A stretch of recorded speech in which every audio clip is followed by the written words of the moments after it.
జై శ్రీమన్నారాయణ. ఈరోజు 13వ భాగము యొక్క వైరాగ్య ప్రకరణం. ఈ యోగ వాసిష్టం అనేది మనిషి జ్ఞాన కర్మల ద్వారా మోక్షాన్ని ఎలా సాధించాలి అనే ఒక ఉపాయంగా ఇది మనకి గ్రంథం ఉపయోగపడుతుంది. అలాగే ఈ గ్రంథం ఎప్పుడైతే ఈ గ్రంథంలో ఉన్నటువంటి మంచి విషయాలు మనం తెలుసుకోగలుగుతాము ప్రతినిత్యము, మనము మనిషి మోక్షం అంటే ఎప్పుడో చనిపోయినాక వచ్చే మోక్షం కాదు, బ్రతికుండంగానే మోక్షం పొందే మార్గాన్ని మనం తెలుసుకోగలగాలి. ఆ తెలుసుకున్నప్పుడే మన జీవితం అనేది ధన్యమవుతుంది. అలా ధన్యమవ్వాలనే ఒక ఉద్దేశంతోనే ఇది లోకానికి వశిష్ఠుడి ద్వారా రాముడు ఇద్దరికి కలిగినటువంటి సంభాషణని యొక్క వాల్మీకి మహర్షి గారు మనకి లోకానికి అందించారు. ఇది రామాయణంలో భాగమైనప్పటికీ కానీ ఇది దీన్ని పక్కకు పెట్టారు. ఎందుకంటే ఇది 32,000 శ్లోకాలతో కూడి ఉన్నది. దానికి తోడుగా దానితో విధి సరిపడదు. ఎందుకంటే అప్పుడు మనకు ముఖ్యమైన దేన్నో దాన్ని అందించాలి భగవంతుడు. రామాయణం రాముడి కథ ముఖ్యము. ఇక్కడ ఎవరైతే మోక్షానికి వెళ్ళాలి, మోక్షం పొందాలి, ఈ జన్మలోని తరించాలన్న వారికి ఇది ఒక ఉపాయంగా ఇది మనకి భగవంతుడు దీన్ని వాల్మీకి మహర్షి గారు దీన్ని పక్కగా తీసి దీన్ని 32,000 శ్లోకాలతో మనకి లోకానికి అందించారనమాట. కాబట్టి ఇది ప్రతినిత్యము ఎవరైతే దీన్ని ఎంతో కొంత వినగలిగితే కొంతలో కొంత మనకి సాత్విక వైరాగ్యం అంటే అప్పటికప్పుడు వచ్చి వెళ్ళిపోయేది, అది వైరాగ్యం కాదు. ఏదైనా సమస్య వచ్చింది, ఎవరైనా తెలిసిన వాళ్ళు చనిపోయారు, లేకపోతే ఏదో దుఃఖం వచ్చింది, ఈ జీవితం ఎందుకని చెప్పని ఆ కొద్దిగా సేపే ఉంటుంది ఆ వైరాగ్యం. మళ్ళీ తిరిగి జనసమూహంలో పడిపోతాడు మనిషి. అలా కాకుండా వైరాగ్యం అనేది సాత్వికంగా రావాలి. అంటే ఇక్కడ ఉన్నటువంటి వస్తు వివేకాలు, అంటే ఏది శాశ్వతం, ఏది అశాశ్వతం, శాశ్వతమైన దాన్ని ఏది మనం అనుసరించాలి, శాశ్వత పథకాన్ని ఏది తీసుకోవాలి అనే ఒక దాని మీదట మనకి లోకానికి అందించాడు. ఈరోజు రాముడు యొక్క ధన వ్యవహారం గురించి చెప్తున్నాడు. ధనం అనేది, మనిషికి ధనం అనేది ఎలాంటిదో దాని విషయాన్ని యొక్క భాగంలో చెప్తున్నాడట. ఇప్పుడు ఆయన చెప్పేదానిలో ఏమని చెప్తున్నాడంటే, ఓ మునిశ్రేష్ఠ, మేమంతా ఈ ధనము అన్నది సంసారంలో చాలా సారభూతమైన విషయమని భావిస్తున్నాము. అట్టి భావన మూఢత్వం చేతనే మా వద్దకు చేరుతుంది. దీనివల్ల నిజమైన సుఖము కానీ శాంతి కానీ కలుగుతుందా? విను, లేదు. ఎందుకు?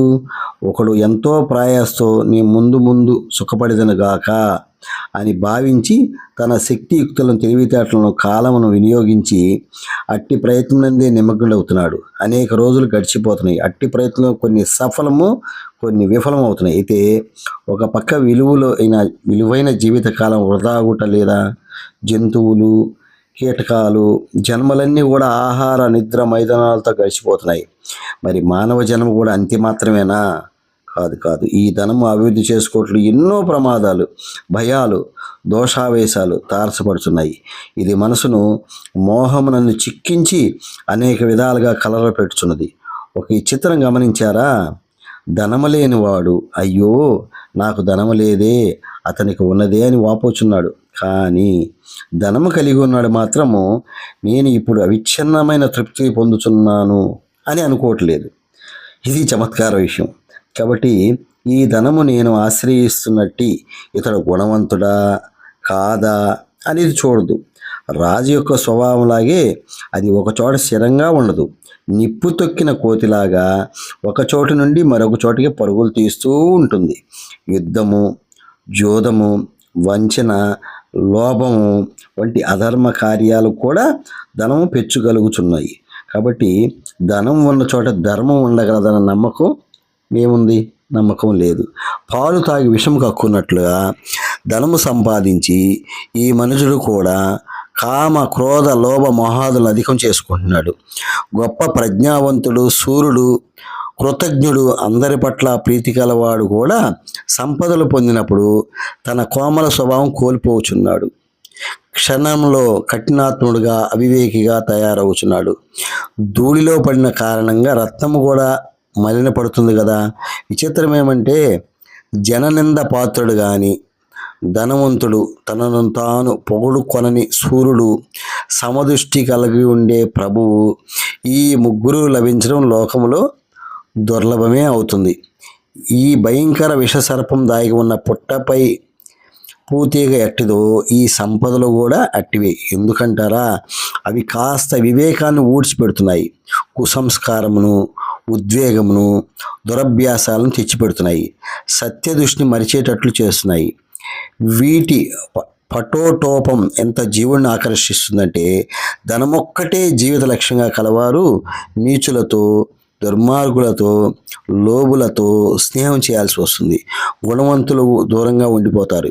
ఇక వీటి యొక్క అంతిమ ఫలితం గమనిస్తే అతి చంచలంగానే ఉంటుంది. ఎవరి కోసమో ఇంతగా శ్రమించి ఈ జీవుడు ధనాదులను సంపాదించాడో వారే అతన్ని ద్వేషిస్తున్నారు, తిరస్కరిస్తున్నారు.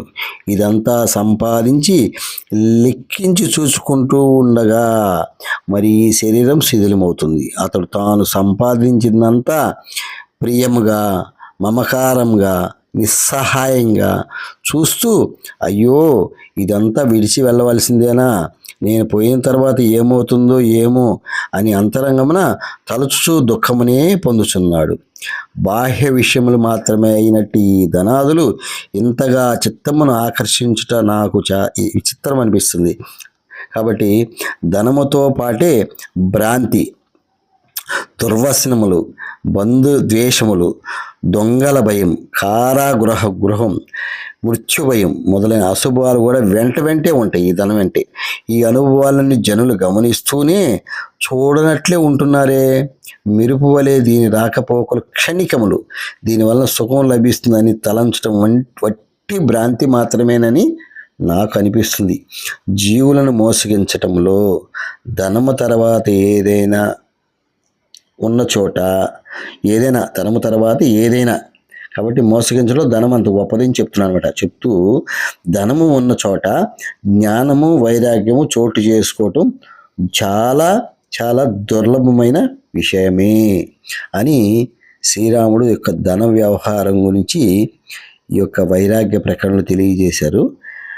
వచ్చే ప్రకరణంలో మనిషి యొక్క జీవితము, ఆయుష్ గురించి తెలియజేస్తారన్నమాట. జై శ్రీమన్నారాయణ.